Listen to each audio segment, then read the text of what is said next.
Hey everybody, Terry Bradley here again with how to install laminate floors. Now, we've finished installing the floors, and what we're going to do, we're just going to go back and look at some of the problems that people may encounter in installing the floors. And there's probably about 4 major issues that could ruin your floors in terms of how you install them. So let's go inside here and sort of see what we have. As you can see, this room is finished. Now, one of the first things you need to do when you install your floors, you can make sure that your wood is acclimated to your environment. Now, outside is probably about 85 degrees. Inside is probably around 68 degrees. So what you want to do is you want to bring the wood in the house in the boxes and have it sit in your house for 72 hours, in some cases a couple of weeks if you can. Because if you don't do that, what will happen is your wood will start to buckle. Because when you install these floors, if Rachel will come over here, laminate floors, they're finished on the top and they're particle boards in the middle. So what happens is they're real susceptible to the environment in terms of humidity and moisture. So make sure, bring the wood in the house, acclimate it so your wood will adapt to your environment so it won't buckle.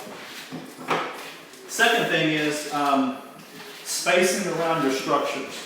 Now, when I say spacing around the structures, we're in a room that doesn't have any structures, but let me just emphasize by saying this. When we come up to a structure like this wall, you see how we have spacing that's not against the wall totally? Well, what that does is we're going to come back and put a quarter round on these borders of the floor because what happens is as a house settles, it'll start to move. So you need a little bit of movement in there so the house will settle. So when we put that quarter round in there, the quarter round will keep it stable as it settles. So, so that's what we have here. Now, also too, another problem would be you want to make sure that you stagger your floor 6 to 7 inches as you go across your open areas. In other words, you don't want to have your floors to be lined up all the way across. You want to have these staggered. See, because that provides reinforcement to the floor. When it settles, it sort of hinges upon itself, sort of like when you lay bricks. You know, you don't see a house where you lay bricks and each brick is in line. The bricks are staggered to make sure the house stays stable. Now, another thing here, when we come to vents, now, obviously when you look at that vent, that looks like a perfectly structured vent there in terms of how our wood is, or how our floor has been structured. But when you lift the vent, as you can see, we put notches in here to exact specs to how the vent works. And we have other videos that talk about how to notch structures as far as vents, as far as door jambs and that kind of thing. So as you can see, that vent goes on like that, and that looks perfect. Now, another thing that we have is what we call room transitions.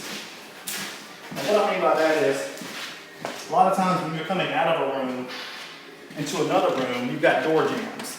And in these door jambs, you've got situations here where your wood has to be notched just right. Okay? So as you're coming out of this room, your notches have to be just right so your floors can lay straight, so you can stay straight on your lines.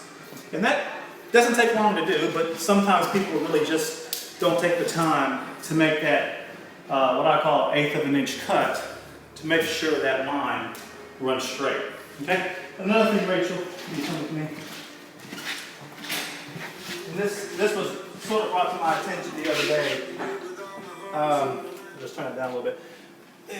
What happens is when you have spacing here, when you put your quarter round in, you want to make sure you have that spacing, because as this particular structure goes down the hall, you don't have a wall to stop it. So you want to make sure that you have enough spacing there with your quarter round so it'll stable the wood. So if things do shift in the future, they'll be shifted just right with the space in there. So, because if you put it way too close, and your house settles a little bit, then you may get some buckling issues with that. So as you can see, we have spacing all around the house because we haven't put the quarter around there, the quarter around there, the shoe molding with that. But when we do, it'll seal everything in.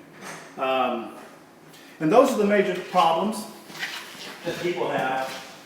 So watch that. So watch those issues in terms of the issues that people have. But other than that, if you watch that, those issues, that you shouldn't have too much trouble in dealing with your floors. So at the bottom of this video, go to our link, problemswithinstallinglaminatefloors.com. It's the link at the end of this video. Go to our website. We'll talk about the problems that I just explained in this video, but we'll also give you the solutions in not encountering that when you install your laminate floor. Okay, well, I'm Terry again, and click on the link like I said. We'll give you the solutions to the problems, and we'll see you in the next video.